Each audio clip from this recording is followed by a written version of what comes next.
verse was sung by King Kulashekara, a great king, but at the same time a great devotee of the Lord. His songs are recorded in the book known as Mukundamala Stotra. That is a very famous book. It is sung by many devotees. So, it does not matter whether a man is king or a poor mendicant. Everyone has the facility to become the greatest devotee of the Lord. So, he is praying, my dear Krishna, your feet is lotus. Generally we say lotus feet.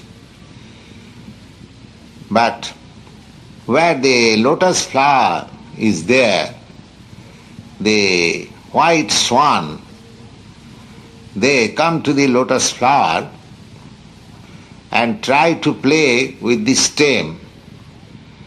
The sport going down the water and be entangled with the stem of that lotus flower. That is their sporting.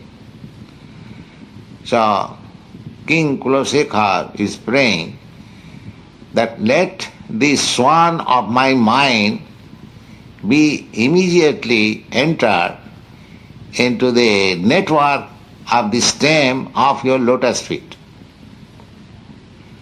So, that means he wants to engage his mind on the lotus feet of the Lord immediately. There is no question of delaying. He says that now I am in sound mind. If I think that I shall think of your lotus feet at the time of death, there is no certainty. Because at the time of death, the whole body becomes dislocated. The whole function becomes dismantled. The body is supposed to be conducted by three elements, kapha, pitta, vayu, cold and bile and air.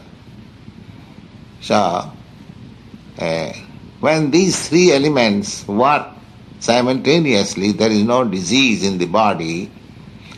But as soon as there is overlapping disruption of these three elements, the body becomes diseased.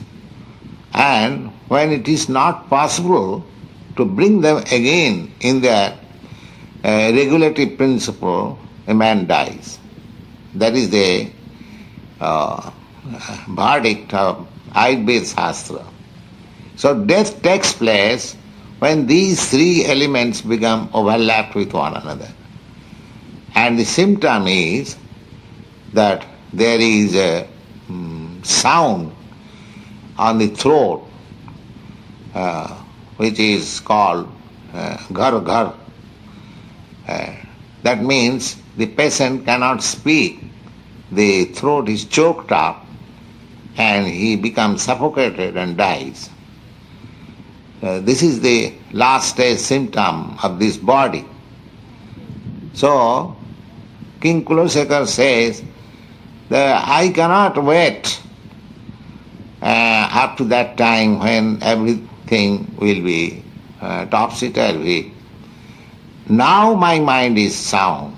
Let me enter immediately in the stem of your lotus feet. That means he is praying, let me die in the sound condition of my life so that I can think of your lotus feet.